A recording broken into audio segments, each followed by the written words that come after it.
ಆ ಒಂದು ಸಂಜೆ ಸತೀಶ್ ಹೋಟೆಲ್ ಮುಂದೆ ನಿಂತಿದ್ದ. ಅನು ಅಲ್ಲಿಗೆ ಅಪ್ಪ ಮತ್ತು ಅಣ್ಣನ ಜೊತೆ ಕಾರಿನಲ್ಲಿ ಬಂದಳು. ಅವಳನ್ನು ಕಾರಿನೊಳಗೆ ನೋಡಿದ ಸತೀಶ ಕೈ ಎತ್ತಿ ಕರೆಯಲು ಹೋಗಿದ್ದ. ಆಗ ಅನುಳ ಅಣ್ಣ ರಾಹುಲ್ ಕಣ್ಣಿನಿಂದ ಸತೀಶನನ್ನು ಬೆದರಿಸಿದ.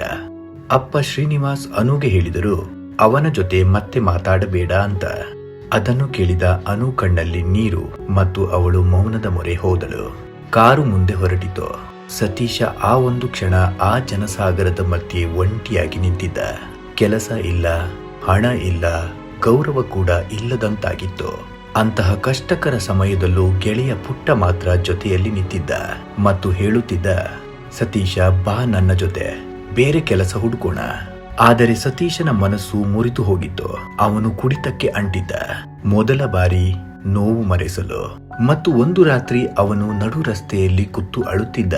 ಮತ್ತೆ ಹೀಗೆ ಹೇಳುತ್ತಿದ್ದ, ಅಪ್ಪ ನಾನು ಸೋತೆ ಅಂತ. ಮರುದಿನ ಹೋಟೆಲ್ನಲ್ಲಿದ್ದ ಸತೀಶನ ಮೊಬೈಲ್ಗೊಂದು ಕರೆ ಬಂತು. ಆದರೆ ಆ ಕಾಲ್ ಎತ್ತಿದ್ದು ಮಾತ್ರ ಹೋಟೆಲ್ನ ಮಾಲಕ ಮನೋಹರ್ ಶಾಸ್ತ್ರಿಗಳು. ಅತ್ತ ಕಡೆಯಿಂದ ತೇವವಾದ ಧ್ವನಿಯಲ್ಲಿ ಅಜ್ಜಿ ಮಾತನಾಡುತ್ತಾ, ಏ ಸತೀಶ, ಬೇಗ ಊರಿಗೆ ಬಾ, ನಿನ್ನ ಅಪ್ಪಾಜಿಯ ಆರೋಗ್ಯ ಹದಗೆಟ್ಟಿದೆ ಅಂತ. ಶಾಸ್ತ್ರಿಗಳು ಪುಟ್ಟನನ್ನು ಕರೆದು ಹೊರಗೆ ನಿಂತಿದ್ದ ಸತೀಶನಿಗೆ ಇದನ್ನು ತಿಳಿಸಲು ಹೇಳಿದರು. ಪುಟ್ಟ ಹೊರಗೆ ಓಡಿ ಹೋಗಿ ಸತೀಶನಿಗೆ ವಿಷಯ ತಿಳಿಸಿದ. ಆ ಕ್ಷಣ ಸತೀಶನಿಗೆ ಜಗತ್ತು ಕುಸಿದಂತೆ ಆಯಿತು. ತಕ್ಷಣವೇ ಲಾರಿ ಹಿಡಿದು ಊರ ಕಡೆ ಸಾಗಿದ. ಸಾಗುವ ದಾರಿ ಸಾಗರ ದಾಟುವಷ್ಟು ದೂರವೆನ್ನಿಸುತ್ತಿತ್ತು. ಲಾರಿಯ ಕಿಟಕಿಯ ಗಾಜಿಗೆ ತಲೆ ಇಟ್ಟು ಒಮ್ಮೆಲೆ ಮೌನಿಯಾಗಿ ಯೋಚಿಸತೊಡಗಿದ. ನಾನು ಪ್ರೀತಿಸಿದವಳನ್ನು ಕಳೆದುಕೊಂಡೆ, ಪ್ರೀತಿ ಪಾತ್ರರಿಂದ ದೂರವಾಗುತ್ತಿರುವೆ, ಆದರೆ ನನ್ನ ಮೂಲ ಮಾತ್ರ ಕಳೆದುಕೊಳ್ಳಬಾರದು ಅಂತ. ಲಾರಿ ಸಿದ್ದಕಟ್ಟೆಗೆ ತಲುಪಿದಾಗ ಸಂಜೆಯ ಹೊತ್ತು.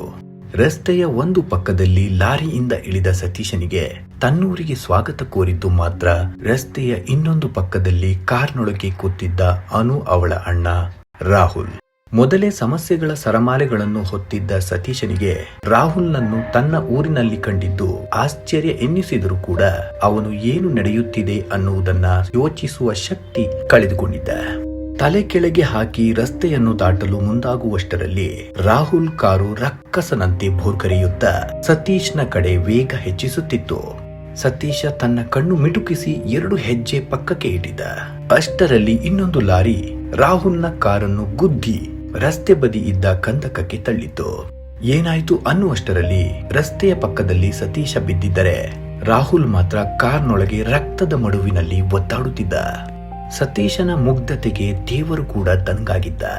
ಒಂದು ಕ್ಷಣ ಯೋಚನೆ ಮಾಡದೆ ರಾಹುಲ್ನ ಕಡೆಗೆ ಸತೀಶ್ ಓಡ್ತಿದ್ದ ಮತ್ತು ಕಾರ್ನ ಗಾಜು ಒಡೆದು ಅವನನ್ನು ಹೊರಗೆಳೆದ. ಹಿಂದೆ ಮುಂದೆ ಯೋಚಿಸದೆ ತನ್ನ ಶರ್ಟ್ ಹರಿದು ರಾಹುಲ್ನ ತಲೆಗೆ ಕಟ್ಟಿದ್ದ. ಆದರೂ ರಕ್ತದ ಹರಿವು ನಿಲ್ಲುತ್ತಿರಲಿಲ್ಲ. ತನ್ನ ತಂದೆಯ ಆರೋಗ್ಯ ವಿಚಾರಿಸಲು ಊರಿಗೆ ತೆರಳಲು ಸಿದ್ಧವಾಗಿದ್ದ ಸತೀಶನನ್ನು ರಾಹುಲ್ ಪಟ್ಟಣದ ಹೋಟೆಲ್ನಿಂದಲೇ ಫಾಲೋ ಮಾಡಿಕೊಂಡು ಬಂದಿದ್ದ ಮತ್ತು ಊರು ಸೇರುವ ಮೊದಲು ಸತೀಶನನ್ನು ಸಾಯಿಸುವ ಸಂಕಲ್ಪ ತೊಟ್ಟಿದ್ದ. ಇದ್ಯಾವುದರ ಕುರುಹು ಇಲ್ಲದ ಸತೀಶನೇ ಈಗ ರಾಹುಲ್ನ ಜೀವ ಉಳಿಸುವ ಹೋರಾಟ ಶುರು ಮಾಡಿದ್ದ. ಸಮಯದ ಜೊತೆ ಸಂಧಾನ ಆಗದೆ ಸತೀಶ್ ರಸ್ತೆಗೆ ಕೈಚಾಚಿ ಗಾಡಿ ನಿಲ್ಲಿಸಿ ರಾಹುಲ್ನನ್ನು ಊರ ಆಸ್ಪತ್ರೆಗೆ ಸೇರಿಸಿದ ಮತ್ತು ಅಲ್ಲಿಂದ ತಂದೆಯನ್ನು ನೋಡಲು ಮನೆಗೆ ಹೊರಟಿದ್ದ. ಸಹಜವಾಗಿಯೇ ಆಕ್ಸಿಡೆಂಟ್ ಆದ್ದರಿಂದ ಪೊಲೀಸ್ ಬಂದು ಅವರ ಕಾರ್ಯ ಶುರು ಮಾಡುವ ಹೊತ್ತಿಗೆ ರಾಹುಲ್ಗೆ ಪ್ರಜ್ಞೆ ಬಂದಿತ್ತು ಮತ್ತು ಡಾಕ್ಟರ್ನ ಕರೆದು ನಡೆದ ವಿಚಾರ ತಿಳಿದುಕೊಂಡ.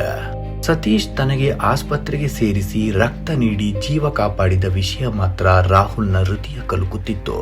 ತಾನು ಸತೀಶನಿಗೆ ಇಷ್ಟೊಂದು ಕೇಡು ಬಗೆದರೂ ಕೂಡ ಆತ ತನ್ನ ಉದಾರ ಮನಸ್ಸಿನಿಂದ ಮಾನವೀಯತೆ ಮೆರೆದಿದ್ದನ್ನು ಮನಸ್ಸೊಳಗೆ ಶ್ಲಾಘಿಸಿದ. ಪೊಲೀಸರ ಮೂಲಕ ರಾಹುಲ್ನ ಕುಟುಂಬ ವಿಷಯ ತಿಳಿದು ಸಿದ್ದಕಟ್ಟೆಯ ಕಡೆಗೆ ಧಾವಿಸಿದರು. ಇತ್ತ ಸತೀಶ ಊರ ಗಡಿ ಸಮೀಪಿಸಿದ. ಕೆಂಪು ಸೂರ್ಯ ಹೊಲದ ಹಿಂದೆ ಮುಳುಗುತ್ತಿದ್ದ. ಅದೇ ಮಣ್ಣು, ಅದೇ ಗಾಡಿ, ಅದೇ ಹಾದಿ. ಆದರೆ ಸತೀಶ ಮಾತ್ರ ಬದಲಾಗಿದ್ದ. ಅವನ ಕಣ್ಣುಗಳಲ್ಲಿ ಕನಸು ಇರಲಿಲ್ಲ, ಮನಸ್ಸಿನಲ್ಲಿ ಭಾರ ತುಂಬಿತ್ತು. ಜೋಪಡಿಯ ಮುಂದೆ ನಿಂತಾಗ ಅವನ ಕೈ ಕಂಪಿಸಿತು. ಅಜ್ಜಿ ಸಾಕಮ್ಮ ಹೊರಗೆ ಬಂದಳು. ಸತೀಶ ಬಂದ್ಯ ಅನ್ನುವಷ್ಟರಲ್ಲಿ ಅವಳ ಕಣ್ಣುಗಳು ತುಂಬಿದವು. ಸತೀಶ ಅವಳ ಕಾಲಿಗೆ ಬಿದ್ದು, ಅತ್ತ ಅಜ್ಜಿ ಕ್ಷಮಿಸು. ಅವಳು ಅವನ ತಲೆ ಒರೆಸಿದಳು ಮತ್ತು ಒಳಗೆ ಕರೆದೊಯ್ದಳು. ತಂದೆ ಶೇಷಪ್ಪ ಹಾಸಿಗೆ ಮೇಲೆ ಮಲಗಿದ್ದ ಮತ್ತು ಆತನ ದೇಹ ದುರ್ಬಲವಾಗಿತ್ತು. ಅವನ ಉಸಿರು ಭಾರವೆನ್ನಿಸುತ್ತಿತ್ತು. ಸತೀಶ ಹತ್ತಿರ ಕೂತು ಅಪ್ಪ ಅಂತ ಕರೆದ. ಶೇಷಪ್ಪ ಮೆಲ್ಲಗೆ ಕಣ್ಣು ತೆರೆದ. ಮಂದ ನಗುತ್ತಾ, ನೀನು ಬಂದಿಯ ಮಗ, ಅಷ್ಟೇ ಸಾಕು. ಸತೀಶನ ಕಣ್ಣೀರು ಹನಿ ಹನಿಯಾಗಿ ಬಿದ್ದವು. ನಾನು ಸೋತೆ ಅಪ್ಪ. ಶೇಷಪ್ಪ ಅವನ ಕೈ ಹಿಡಿದು, ಇಲ್ಲ ಮಗ, ಸೋಲು ಅಂದ್ರೆ ನಿಲ್ಲೋದು. ನೀನು ಇನ್ನೂ ಬದುಕುತ್ತಿದ್ದೀಯಾ. ಆದರೆ ಅದು ಶೇಷಪ್ಪನ ಕೊನೆಯ ಮಾತಾಗಿತ್ತು. ಆ ರಾತ್ರಿ ಶೇಷಪ್ಪ ಶಾಶ್ವತವಾಗಿ ಮೌನವಾದ ಮತ್ತು ಉಸಿರು ನಿಲ್ಲಿಸಿದ. ತಂದೆಯ ಸಾವು ಸತೀಶನನ್ನು ಪ್ರತಿ ಕ್ಷಣ ಕಾಡುತ್ತಿತ್ತು ಮತ್ತು ಅವನನ್ನು ಮತ್ತಷ್ಟು ದುರ್ಬಲವನ್ನಾಗಿಸುತ್ತಿತ್ತು. ಇತ್ತ ಊರ ಆಸ್ಪತ್ರೆಯಲ್ಲಿ ಸತೀಶನ ಮುಗ್ಧ ಮನಸ್ಸಿಗೆ ಘಾಸಿ ಮಾಡಿದ್ದಕ್ಕೆ ರಾಹುಲ್ ಮತ್ತು ಅವನ ತಂದೆ ಶ್ರೀನಿವಾಸ್ ಮರುಗಿದರು ಮತ್ತು ಅನುಳ ಬಳಿ ಎಲ್ಲದಕ್ಕೂ ಕ್ಷಮೆಯಾಚಿಸಿ, ನೀನು ಒಂದು ಶುದ್ಧ ಆತ್ಮದ ಜೊತೆ ಪ್ರೀತಿ ಬೆಳೆಸಿದ್ದೀಯ. ನಾವು ಅದನ್ನು ತಡೆಯುವ ಪ್ರಯತ್ನ ಮಾಡಿದೆವು, ಆದರೆ ಅದು ನಮ್ಮ ಆತ್ಮವನ್ನು ಕೂಡ ಶುದ್ಧಗೊಳಿಸಿದೆ. ಹೋಗು ಮಗಳೇ, ನಿನ್ನ ಅಗತ್ಯ ಈಗ ಆ ನೊಂದ ಮನಸ್ಸಿಗೆ ಇದೆ ಅಂದರು. ಅನುಗೆ ಖುಷಿಯ ಜೊತೆಗೆ ಸಾರ್ಥಕತೆಯ ಭಾವನೆ ಮತ್ತು ಅವಳು ತಡ ಮಾಡದೆ ಸತೀಶನಿಗೆ ಕರೆ ಮಾಡಿದಳು. ಆದರೆ ನಂಬರ್ ಕೆಲಸ ಮಾಡಲಿಲ್ಲ. ಅನು ಸೀದಾ ಸಿದ್ದಕಟ್ಟೆಗೆ ಬಂದಳು. ಸತೀಶನ ಜೋಪಡಿಯ ಮುಂದೆ ನಿಂತಳು. ಆದರೆ ಅಲ್ಲಿ ಕಂಡಿದ್ದು ತಂದೆ ಶೇಷಪ್ಪನ ಫೋಟೋ. ಅದರ ಮುಂದೆ ಹೂವು, ದೀಪ. ಎಲ್ಲವನ್ನು ಅರ್ಥೈಸಿಕೊಂಡ ಅನು ಅಳುತ್ತಿದ್ದಳು.